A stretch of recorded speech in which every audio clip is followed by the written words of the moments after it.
என்னுடைய ஜாதிக்காரனுடைய படம், என் ஜாதிக்காரி படம், எல்லா கேமராவும் இப்போ என் பக்கம் தான் திரும்பி இருக்கும்.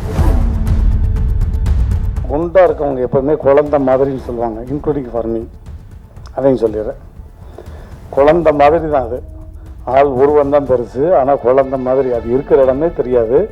அவ்வளோ அழகாக தம்பி ராஜா சொன்ன மாதிரி 18 நாளில் அந்த படத்தை முடித்தோம். இது உண்மையிலே என்னுடைய ஜாதிக்காரனுடைய படம்.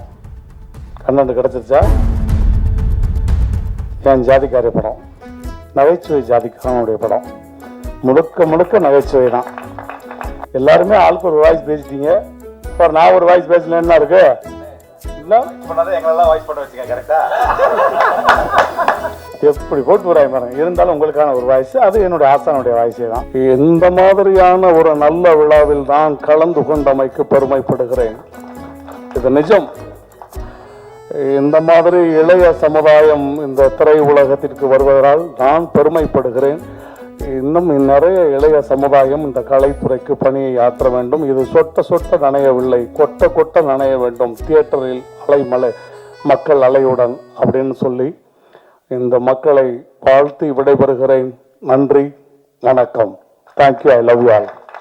அனைவருக்கும் இனிய மாலை வணக்கம். முதல்ல வந்திருக்கக்கூடிய பத்திரிகை, ஊடக, தொலைக்காட்சி அத்தனை நல்ல உள்ளங்களுக்கும் மனமார்ந்த நன்றிகள்.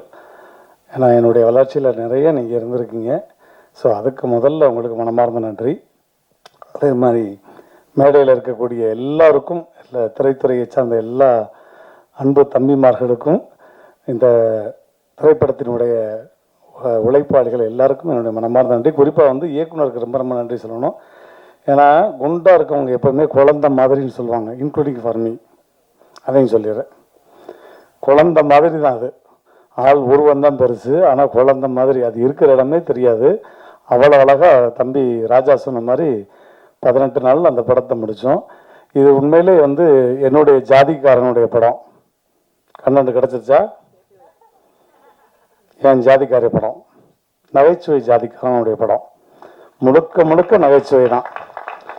நீங்கள் ஒரு கேபிஒய் எபிசோடை எப்படி பார்த்து என்ஜாய் பண்ணுவீங்களோ அது மாதிரி இந்த படத்தில் ஒட்டுமொத்த கேபிஒயும் இந்த படத்தில் பார்க்க போகிறீங்க. அதனால தான் இதுவரையும் நான் நிறைய நம்ம பத்திரிகையாளர் மீட்டிங்கும் சரி, இசை வெளியீட்டெல்லாம் வந்திருக்கேன். ஆனால் இவ்வளவு தூரம் கைதட்டி ரசித்து சிரித்தது ரீசெண்டாக இந்த மேடை தான். ஏன்னா அதற்கு காரணம் இது ஒரு பலகுரல் மேடையாக மாறிடுச்சு. நீங்களே என்ஜாய் பண்ணியிருப்பீங்க. எஸ்ஆர்னோ, தேங்க்யூ. ஸோ அந்த மாதிரி எல்லா ஒட்டுமொத்த. ரெண்டாவது, நிறைய இசை வெளியீட்டு விழாவை இப்போ நான் பார்க்கும்போது எல்லாமே யங்ஸ்டர்ஸ் வர்றாங்க. யங்ஸ்டர்ஸ் வரும்போதெல்லாம் அவங்களுக்கு பேச தெரியுமா, 1 நிமிஷம் 2 நிமிஷத்தில் பேசிட்டு போவாங்கன்னு நினச்சேன்.